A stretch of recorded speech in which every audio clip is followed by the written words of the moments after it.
Welcome back to Liz and Liz Get Literary. My name is Liz. And I am also Liz. And joining us today is not a Liz. However, it is so much more exciting than a Liz in the wild. We have found Sarah Hawley, author of the Glimmer Falls series, author of one of our favorite romanticises of 2024, Servant of Earth. Welcome to the podcast. Thank you so much for having me. I'm really excited and excited to talk to people about Servant of Earth. I mean, not all of it, because I love talking about books, but that one is still so fresh that I'm like, ooh, I want to hear everything. I'm glad because we have a lot to say. We have told everyone we've ever met about Servant of Earth and how it is so iconic. You really always do your big one, but you did your massive one with that book and with Kenna, and I'm just obsessed. So thank you so much for writing that, first of all. No, thank you. It means a lot. And I'm in the middle of copy edits for the sequel, Princess of Blood. So that's like what I'm living and breathing right now is that world and those characters. So it's really exciting. Yeah, I absolutely loved the Glimmer Falls series. I introduced Liz to it. I had found it about a year or so ago, and then I saw Servant of Earth, and I'm like, this just really does not look like the Glimmer Falls. And I read it, and it truly is so different.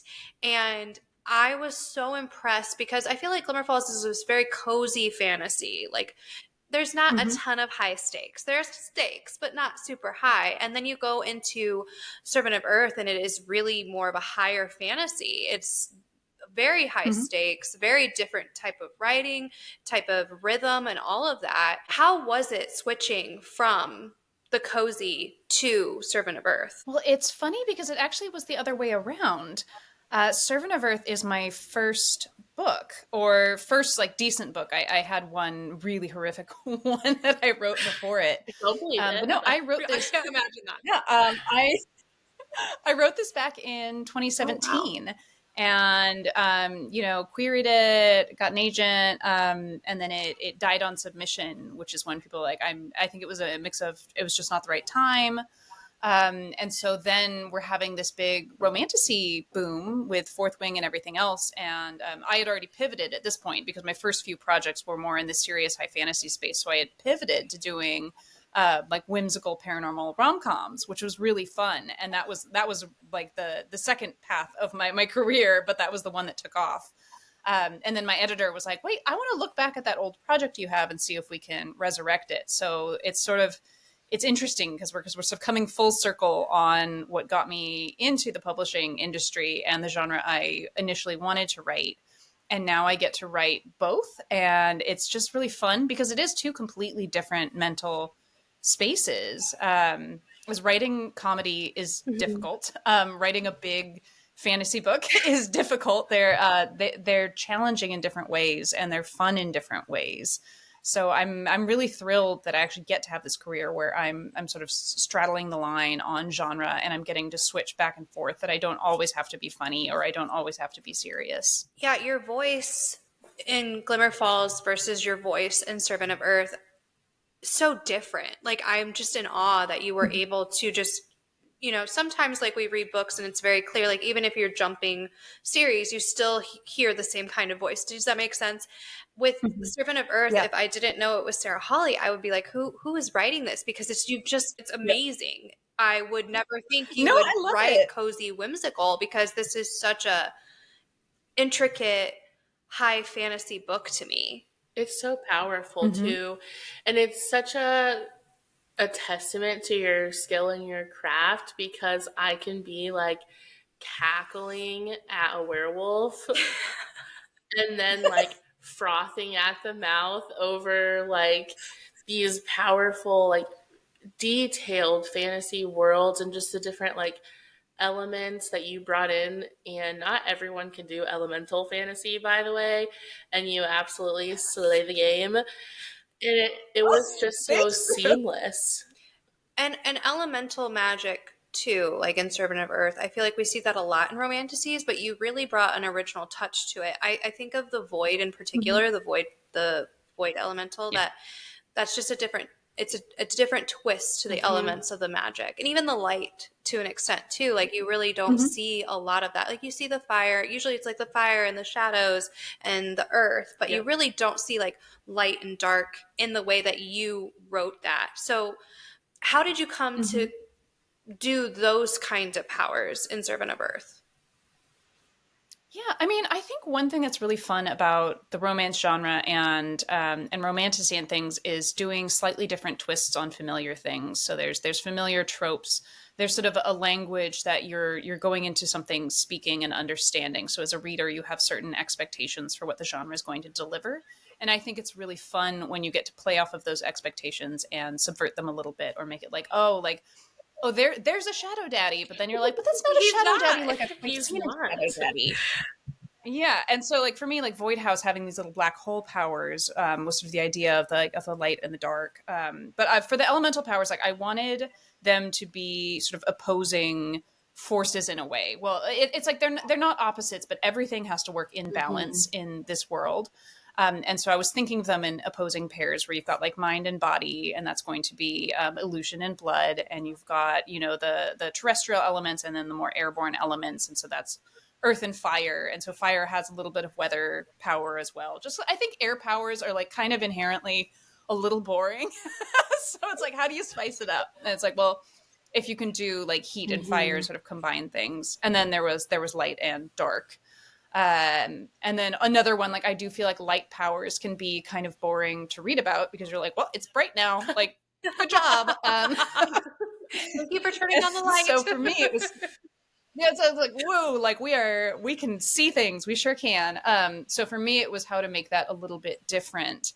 And it was a mix of thinking, well, how do you use it? How would you use it like with crystal lenses to sort of concentrate the light power and burn holes in people?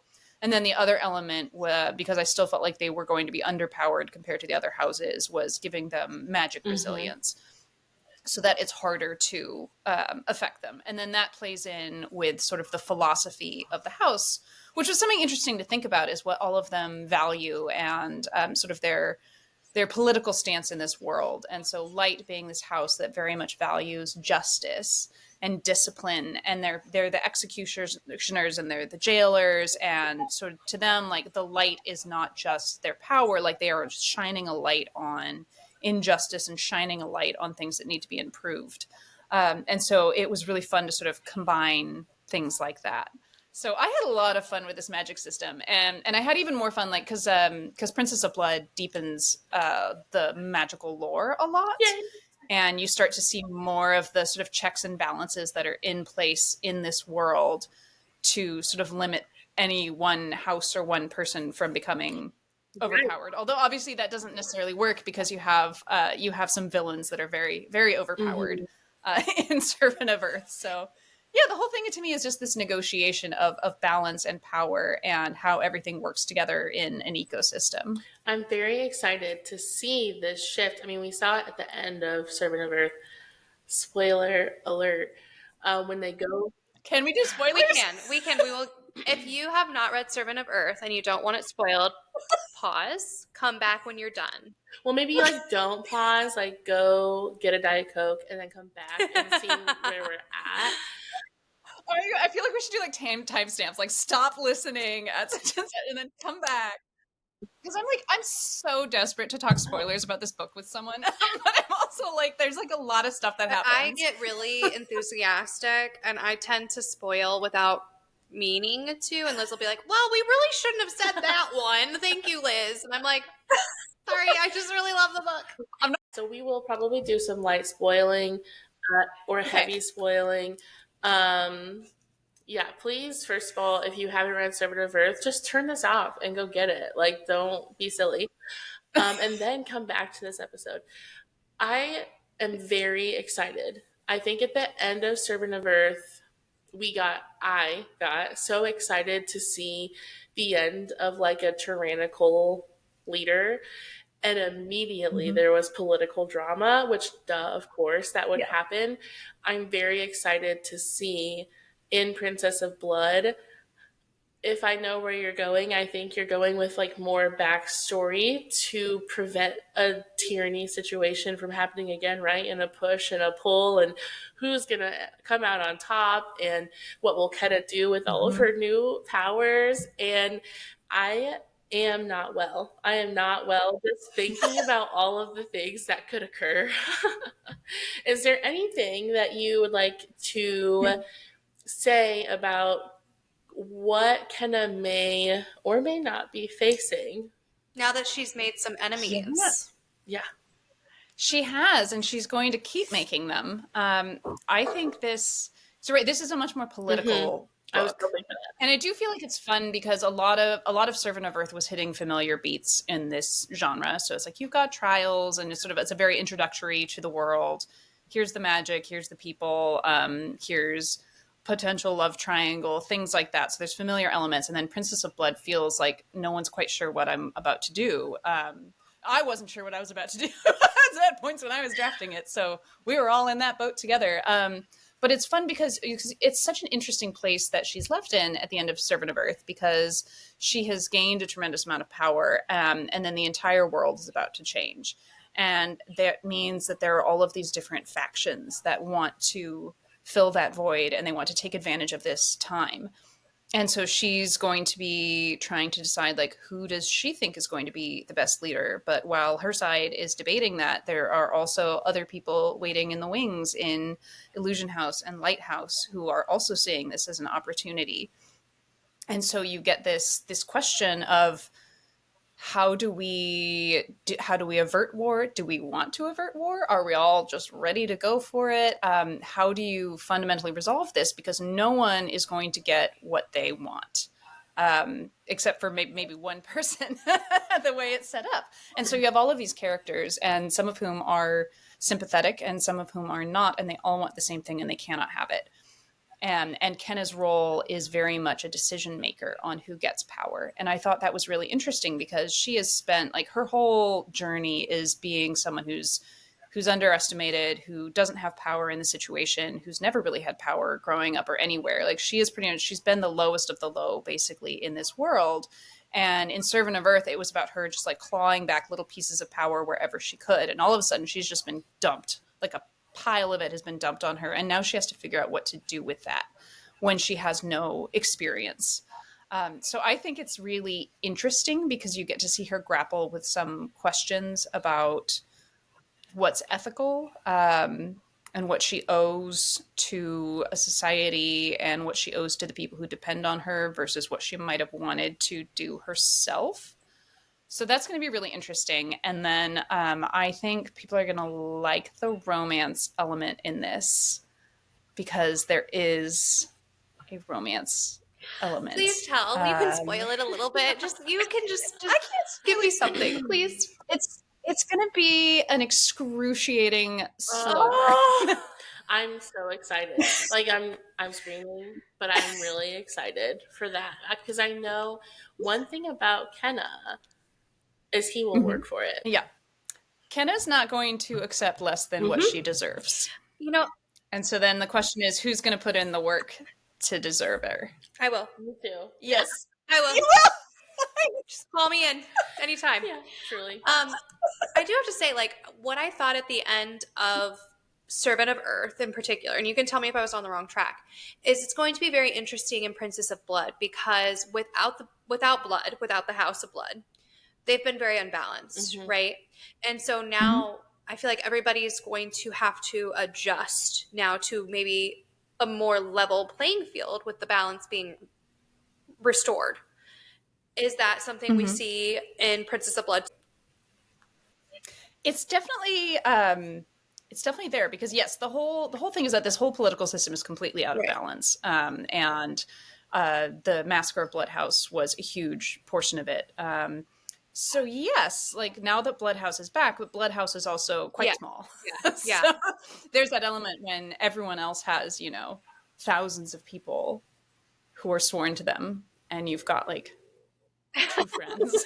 Band of merry men. How do you grapple that? Yeah, but the Fae are very tradition bound, and so to them it's like, well, this is sort of divinely ordained. we've kind of got to go with it. But then you also have people like, well, like, do we have to tolerate We haven't had the this human, house for so long. Like, do we need to have do we it? need Yeah, it? yeah. We could just Yeah. Yeah, and so you've got some interesting new villains in this book, and some interesting people. I mean, I love morally gray characters, so I would say the vast majority of my characters I would consider morally gray. Um, but you do have some more morally black villains in this one, kind of the way that Osric Okay. was. So it's interesting. It's like the stakes are very high for Kenna because previously, like, she was a sort of a pawn in this world, and now she's trying to become a player in the larger game, and that's going to be very fraught. Okay, I'm like really going away from our questions. I'm so sorry. I have to talk about it.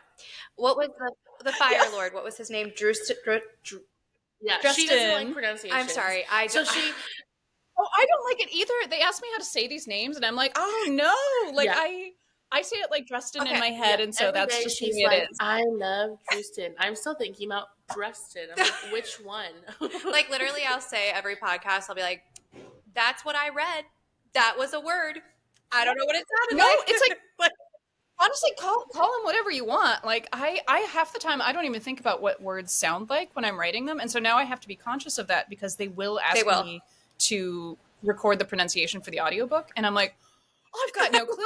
I just look at the word, like I see the word, and I know how the word makes me feel, and I know the associations I have with it, but I don't think about what it Totally sounds fair. like, which has been Thank painful. you for that validation Yeah, because totally that is fair. my whole life. Yeah. Yeah, well, if you want him to be Drustin, he I've can be been calling Drustin. him I see Drustin Drustin, but like, in my head. whatever you want. So I have mixed feelings about him because I know he was set up at the end of Servant of Earth to kind of be the villain. I get that. I understand. But Say that. because I don't really feel that way because throughout the entire time him and Kenna were kind of doing their thing. He was telling her who he was. He was saying, I'm not this good person, or I'm not this good male. I'm not this good fae. I will put myself first. And so when Kenna is then betrayed and kind of thrown to the wolves by him, she was so shocked. I was not shocked. He told you he was going to do that the whole time. And so I haven't completely written him off yet because I feel that I would never write him off. But Daddy, I love him. But Daddy, I love him. I feel that once Kenna kind of processes her feelings and I could be completely wrong, but once she processes her feelings and maybe even kind of learns the way that the Fae operate, because she really is new. You know, she hasn't been there a super long time. Maybe she will kind of understand, like, hey, no, he was telling me this the entire time. I just didn't listen. Yeah. And and I think for her there is that element of like she had like her first romance and she sort of idealized who he was.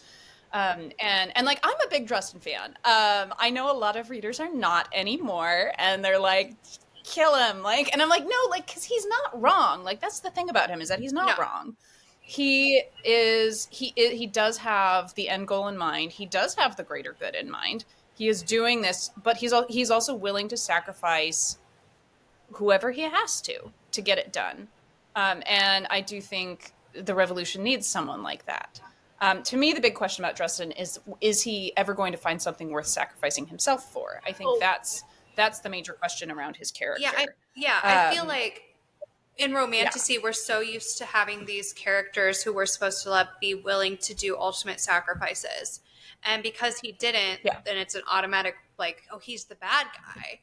But I'm like, it's very authentic. He's not the bad guy. And everything we know about traditional Fae, and you did an amazing job of writing what I would consider oxymoronic real Fae, is he just was exactly who he was at all times. And some would say that's a villain. I would say that's honest and it's sexy. So he's hot. No, I'm so glad. He has a very small fan club. It's like 3 people. So it's like I'm in his fan club. Yes. But because I love him. He's one of my favorite characters just because he's so complex. And he didn't sacrifice her. Like he actively, like, if you read the scene, like he kind of threw her under the bus because he saw it as the least bad option. And it ended up being the bad option anyway. So it's like the outcome was the same no matter what, and he sort of tried to change it a little bit, and it did not work. And so that's a lot of like in the second book is there's a lot of discussion about what choices you can live with and what you can't, and making the best of two awful choices, like, and sort of the long weight of history on these creatures, these fairies. They've been alive for centuries. They've made a lot of choices, and they've made a lot of bad choices, and sometimes they have to because of their environment, and sometimes they just do. And I think that's really interesting to look at, and I think readers are going to be more forgiving. Like it's interesting that readers are a lot more forgiving of Callan, Mm-hmm. the Void Lord, because he's tremendously Oh my hot. god. Yes. But he's also fully been like, he's a bit of a political prisoner, but he's also fully been executing people for a tyrant for like centuries. And I feel like him and Drustin and so many other characters, as they are trying to make the best of a bad situation, none of them are doing it entirely for the greater good all the time. But they're all nuanced, and so it's I want everyone to still love Drustin because I still love him. Oh, I literally, when Kenna was shocked, I'm like, girl, you're the only one. Truly. Yeah. And I did like, there's a lot of foreshadowing in there about who he is. Like, it's not out of nowhere. I think the problem is also we're so used to like, okay, yeah, he would be bad, and then the shadow void daddy would be the good guy. And maybe Mhm. that's not necessarily how it's gonna be, but these Fae have also just been in survival mode, fight or flight for Yep. so long. And I'm like, you have to look at whatever, Drustin, and you have to actually appreciate. I do feel that he did see Kenna, like he did see her as Yes. more than just the spy of the Bloodhouse. I do feel there were some feelings there for him, Yeah. but he's in fight or Yes. flight mode. So when he sees danger, it doesn't matter how I'm feeling. I have thousands and thousands of lives that I am in charge of. Mhm. I need to be alive. So sorry, you're not Yeah. the end all be all for me. Like, I think one of the things that drives me the most nuts is when these people know each other for 2 weeks and we're going to throw away our entire world because I love you, or Centuries of groundwork. yeah, that's not, it's very Yeah. unrealistic. And for him, he's like, this is the one chance, because it's almost an undefeatable Exactly. villain. It's like there's this tiny margin in which something could Yeah. succeed, and he's like, would it be worth it for like someone he's been dating for a couple months? Like, no, I Thank you. think Tristan made the right choice. Especially when you're And I can't promise what will or will not happen to all of these characters, but I'm really glad that he still has some fans, because so many people are like he's the worst, he's awful. I'm like, is he? I don't think he is. no, he is not. I think he was kind of right. He is. And I told Liz like every day after we finished the book for like months, I was like, okay, but why choose? Like, how am I supposed to choose? These are, Oh, maybe you don't have to. I don't know. Is that an Easter egg? you can't take me to therapy. I can't. I mean, I can. I really, it's not going to be a white shoes. Even if sorry. you just I gave knew us like a that. little bit, I would be fine. Like if I'm just like, Well, like you could write the Oh, fanfic. You could write a It's fanfic written. where they all bang. I'm okay with that. yeah, it'll be on AO3 coming shortly, Yeah. because I Great. love them. While we're on this topic, since we're obviously so Yeah. feral for your males, the chemistry that you know how to write both in Glimmer Falls and in Servant of Earth is absolutely palpable. It's actually Yeah. some of the best romantic chemistry I feel I've read in a very long time, if not ever. How do you kind of craft that tension and build that connection when Kenna and Drusen and Callan and Drusen could not be more different? Yeah, I love that. That's really nice. Thank Of course. I love, like, obviously I do write explicit, but to me, I don't want to write something where they're banging on page 3 or something, because to me the sexiest part is the buildup. and it's the yearning and it's the wanting. And so if you like that, like Princess of Blood is going to be like, woo, woo. It is a full tension. Like my editor was like screaming in the margins. So I feel like I ratchet up romantic and sexual tension like to about like the bazillionth degree in it, because then that just makes it better when it finally snaps. Uh, so yeah, so to me it's about the push and pull, and it's about the growing connection, because I always like it when they end up, when they start sort of from some kind of position of being slightly at odds. And like Dresden and Kenna weren't really at odds. It's just more like the power difference and her not knowing anyone to trust. But when she's got a history with people, or when there's like a complicated relationship, and it's the same thing with Glimmer Falls. Like obviously Oz is there to get Mariel's soul. Mariel would prefer that did not happen. Astaroth and Claudia are enemies. And then like Ben and Eleanor, like he has control over her everything, like her bodily autonomy, and he's not going to use it because he's like a nice guy. But so there's got to be that tension of like why they can't just immediately get together, and I find it's best when it's sort of related to some of their, I don't know, their internal feelings. I have to tell you that Ben may be my favorite soft boy of all times. I don't know how many times I texted her, because normally we listen and we don't judge. I'm a very toxic girly. I love toxicity. Liz is most famous in our book club for saying that she could fix the King of Highburn. I could do it. Bold. Listen, I know what I would do. I know my plan of action. I saw one fan art and he looked fire, and I was like, I could fix it. I could do it. Yeah, but I mean, go for it. So like live your truth. We meet Ben, and Ben, yes, is a soft boy. He is so just.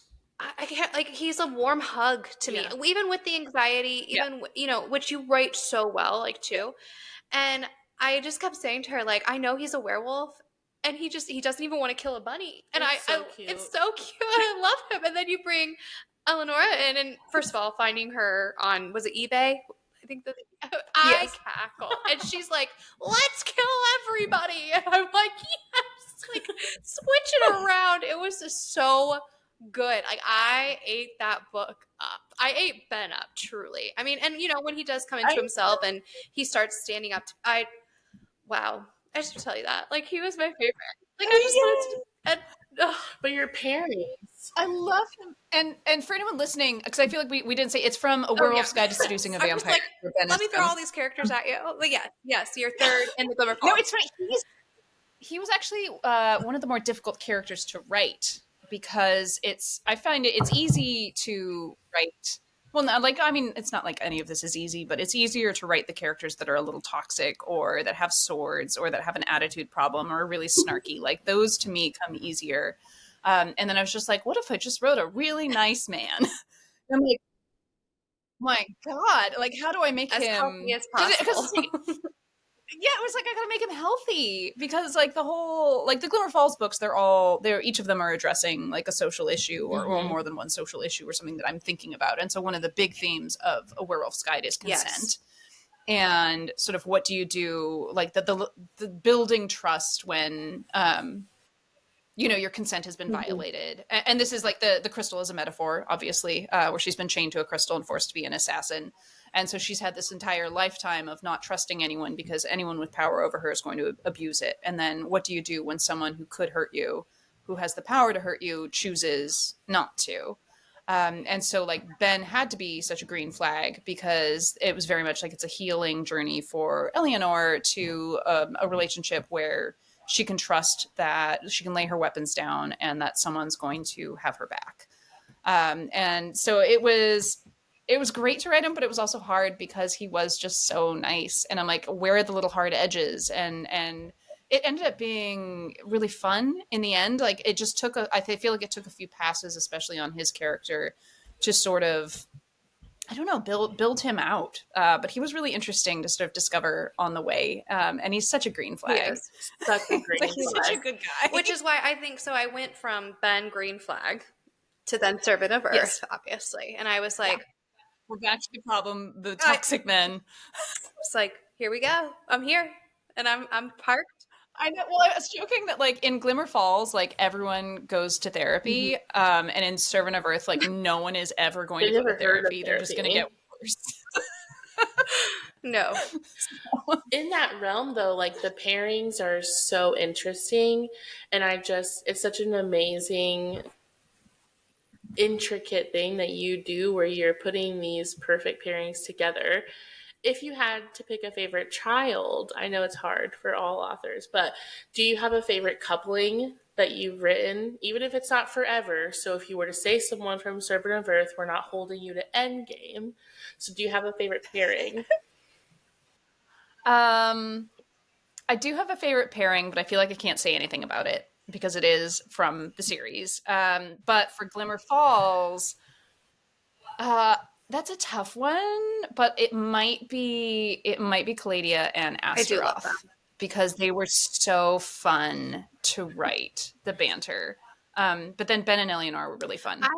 And also, like, we were talking about the crystal, the eBay. Like, I don't know if you know this, but that's what started the story. Is I bought a possessed crystal on eBay. What? Please tell me more. What? So I was just like wondering one day if you can buy ghosts on eBay because that seemed like a fun thing to do. And the answer is yes, but they tend to be very expensive. So it's like there's this armoire and it's like $12,000 and like it'll haunt your life forever. And I was like, I do not have the budget for a haunted armoire. But there was this shop and it was amazing. It was selling just hundreds of little objects, these little like plastic things and rocks and keys and little fake stones. And they were all 99 cents and they were all possessed by some incredible entity. And so I saw one that was this blue crystal and it was possessed by a vampire succubus named Eleonora. And she would supposedly like haunt my dreams. And the listing is almost verbatim in the book as it was on eBay. Like I added some things about her, the Jenga and the murder and all of that. But like the misspelling of succubus, like the strange capitalizations, like it was like sexy dark she vampire succubus, like all of that was from the listing. So I placed a bid. I was the only bidder. I got it for like $4 with shipping. And so then I got her and I decided I wanted to know who she was and I wanted to write a book about her. So it worked. So that was yeah. So she's never like manifested in my apartment, but I guess I manifested her in the novel. And then I was like, well, that would be a pretty interesting meet cute. So that's how that happened. Has she ever been in your dreams? Like they said she would? No, she has not. Except probably like stress dreams about finishing books on deadline. Probably that. She's been in your dreams, but That is. But she was a really fun character to write too. Like I think the out of touch immortal character is almost always like the most fun. Yeah, like when they go to the restaurant and she's like throwing. So writing. Let's talk about your writing a little bit. Are you? We call it chaos goblin, chaos demon, where you like. I've heard authors say I like dreamed a scene and then I built the book around that. Or are you more of like someone who has every single piece outlined? Like, how do you craft your books? Chaos. I knew it. It's it's generally so. Actually, Servant of Earth is the only book I've ever actually outlined properly. I have no idea why, but I actually did. And writing it was really easy. And then I immediately stopped doing that. And then writing got harder. And so I think I need to try and do that for the third book. But for me, usually I'll have a general idea of like a 3-act structure. And I'll loosely know what's going to happen at the end of each act. And I might have like a scene or two that I can think of. But a lot of it is discovery writing on the way. Yeah. So not much of a plotter. A lot more chaotic, and then where I get the ideas from is really bizarre sometimes, like the eBay bidding. That was a little weird. That is absolutely so iconic. I'm obsessed with you. Like, yeah. Out of all of the stories that I really felt you may tell us tonight, that was not one. So, which is crazy because I should have thought that would be one, but No, So I could iconic. not. Yeah. That is incredible. But yeah, but I totally write books based off of dreams. I've had them, and then Servant of Earth actually is this is going to be a weird one. Also, I knew I wanted to write about the Fae, but I didn't really have much besides that. And I just had a phrase pop into my head one day, and it was just the Queen of the Nasties, and that was it. And I was like, I don't know who that is. I was like, I don't know what nasties are. I don't know what their queen would be like. And so I just started thinking, like, well, what would the nasties be? And I started thinking about like dark fae, because that is what they are. Like, and that's what they call themselves, actually. So nasty is more the derogatory term.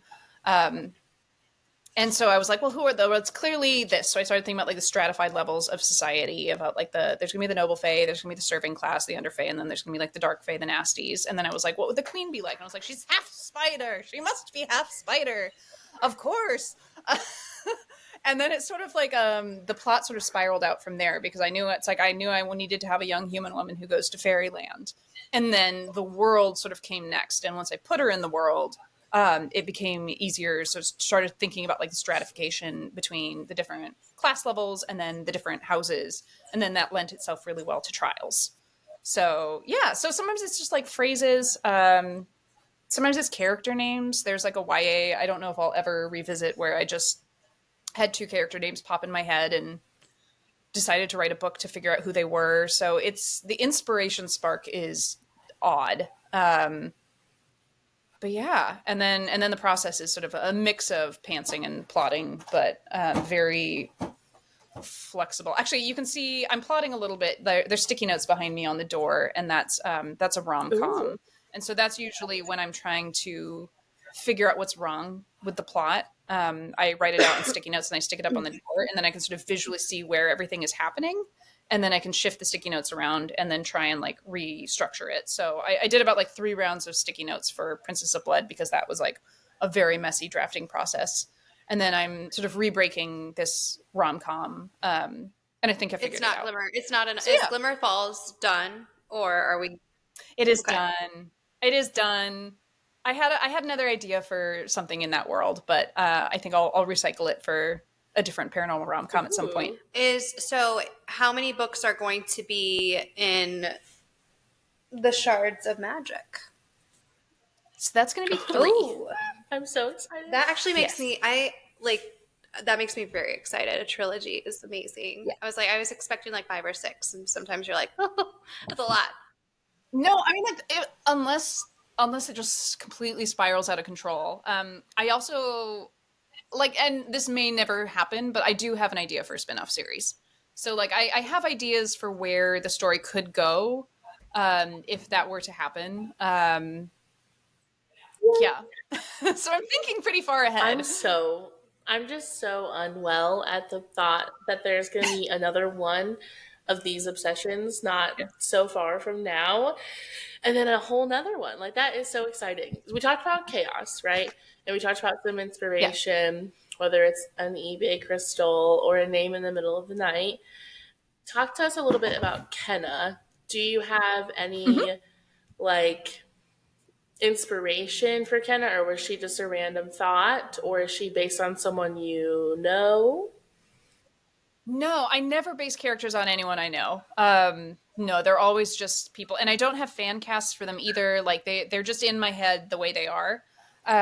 So Kenna, I think she formed sort of out of necessity for the world. So it's like I wanted her to be scrappy, and I wanted her to be. She also has to be like a little bit morally gray herself in some ways. And but it's like if she was a softer, sweeter character, she wouldn't survive this So true. world. Um, yeah, so it's sort of I don't remember the exact genesis of who she was, but I knew it was like we were going to have this sort of perpetually underestimated woman put into the least powerful position she possibly can be, and then she's gonna show them all. And so for her, like she's very much a survivor, and um, but she's also someone she has a good heart. She's perhaps too willing to sacrifice herself for people she loves because she's had so little love in her life that she can get reckless, trying to help the people that actually were kind to her. So she's just such a lovely character. And I feel bad for how many things I put her through. Yeah, you put that girl through the ringer. You did. It's getting worse.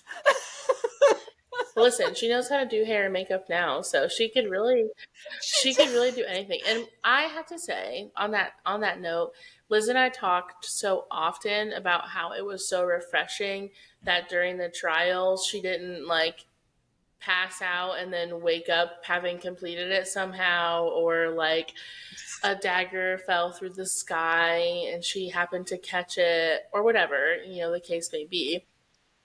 That one kind of happened at the very beginning. Okay, but in a totally different way, and like in a way that would actually make sense, is what I'm getting at eventually. I'm just too excited. But what I also love, and this is so inconsequential to some, but to me it was really important. She didn't just try to do like hair and makeup and be a handmaid one day, and then the next day was good at it. It wasn't just like a throwaway chapter, right? Like we're talking in depth about these braids and the different dresses for the different events and the different kind of eyeshadow. And like as a girly girl, like it was so fun to read. And I kept telling Liz, I was like, I'm obsessed with her learning how to do cosmetology. Like, because it wasn't something that in her normal life that was something she would do. Right. So to have her then put in a situation, she's not going to succeed because she doesn't have those skills. Yeah. And you didn't let that get lost in the plot. Right. And anyone who's ever tried to do a Dutch braid knows you're not going to try it one time. Right. No. And and like I feel like I learned how to do my makeup only a couple of years ago, like actual proper decent makeup. So it's like it's not a thing that comes super easily to me either. But no, I love that little arc of hers because and I love that she's sort of embracing a lot of these elements. Like she's ends up kind of liking the dresses and she ends up liking the makeup. And then she gets to wear so many more dresses and like all the dresses have pockets and like, it's so great. Perfect. But I definitely want her to, she struggles in other areas too. In Princess of Blood, where it's like she's not going to immediately be good at everything. She's not immediately going to be like an incredible fighter. She's not immediately going to be like amazing at hair and makeup. Like she's kind of an undereducated like peasant girl, and her thing is that she is just so resilient and so persistent, and she learns quickly, and she is going to learn quickly. But yeah, I do feel like she does have an advantage with the dagger, where like when she. Spoiler alert, when she went down to the nasties, like I don't think that would have gone well if she didn't like have this weapon. Right. So like there are elements where like it's like, ooh, you need to be careful, girl. Like, because if she starts getting cocky and she starts thinking that she's got more experience than she does, I think that's a very dangerous position to be in, particularly when you have all of these, master manipulators who have been alive for 400 years and like they all know how to sword fight. Like that's a lot of dangerous people to sort of not have your guard up around. Yeah, I mean, one wrong move and she could be like so let's talk a little bit about Princess of Blood. We helped you reveal the cover. Yes. Thank you. I am obsessed. First of all, I do have to tell you, like, I think I messaged you actually after we revealed it because I am obsessed that these are not dust jackets. Like, this is just actually the hardcover. And it's so soft. Yeah, I have to tell you, like, this is one of my favorite books just because this is how the cover is. Yeah, even if the inside wasn't phenomenal, just like the look of it, the art, like, it is so unique. The art is incredible. Like, I think I cried when I saw it. I was like, I cannot believe how beautiful the art is. And Princess of Blood, too, like the red and then her just kind of in a little bit different of a vibe. Like, I am so excited. Yeah. Can you tell us just like, we've talked quite a bit about it, but as much as you want to share about Princess of Blood, or you are allowed to. Yeah, what people can expect. We talked like there's be more politics and more people vying for control. I would expect more politics. I mean, the stakes were pretty high in Servant of Earth, but they're very, very high in Princess of Blood as well. I think there's going to be more romance. Just not necessarily. I know I can't say much. There's more of a romantic subplot in Princess of Blood than there was in Servant of Earth. It gets a lot more page Which time. that's crazy because I feel like there was a very decent romantic subplot in Servant of Earth. In the best way. Yeah, like it wasn't overwhelming to the plot. It was just enough that I was like feral, but you didn't let it overwhelm what the ultimate plot was. Yeah, and I think there's definitely still like there's plot unrelated to the romance, which has actually been really interesting to debate with people on the definition of romantasy, because if the definition is that the story can't stand alone without the romance, I'm actually not sure these books are romantasy, because I feel like you could change or modify like the romantic subplot in book one to something else, and I would rather you didn't, but like the plot itself would still continue. For sure. But yeah, but I think there's more. I think it's more romantic. I think it's sexier. I think it's scary. And are we going to be seeing a certain void daddy be romantic? Maybe. I don't know. I couldn't tell you. I just needed to know. I just needed to try. You're going to get to know him a lot better, and he's one of my favorite characters I've ever written. So he's really interesting, and he is all over Princess of Blood. He is just tearing up the page. So if you doing need me to be like a editor for you, or I am available. I have some PTO coming. It's true. Just let me know. Call me up. Yeah, I got you. Or like when it's time for net galley, just shoot us a little. Yeah, I mean, hopefully that'll be soon. But yeah, but I think a lot of it's going to be a lot of different characters on different arcs of growth and decay as they sort of navigate the fallout from book one, and then their places in the New World Order. So I'm so excited. I can't wait. Truly, if people are still here after we told you, like, I don't know, 41 minutes ago, that there were going to be spoilers, if this does not make you the most excited and like feral creature to read the Shards of Magic series, I don't know what else will. You have done just absolute phenomenal work. We cannot stop talking about it. Our friends can't stop talking about it. And we recommend it to every single person that doesn't even ask us. You're just like throwing it at people on the street. So until Princess of Blood comes out and we are pestering you once more to come scream with us, we will wrap it up. We cannot wait to see what else comes from you. Where can our listeners find you? Yes. So my website is sarahhawleyauthor.com. I would recommend signing up for my newsletter because all big updates are going to go through there. Social media is such a strange landscape at the moment. I will say the only platform I'm really active on is Instagram, and that username is Ms. Sarah Hawley, so it's MS and then Sarah Hawley. Like technically I have a TikTok account, but like I'm bad at it, and I don't want to do it. Fair. Don't make me. Don't make me do it. Yeah, so I would say I'm mostly on Instagram, and then the newsletter would be a good place to find me. We love your newsletter. And truly the joy of my year so far to talk to you. Maybe my life. I'm not sure. Don't tell my husband. My life!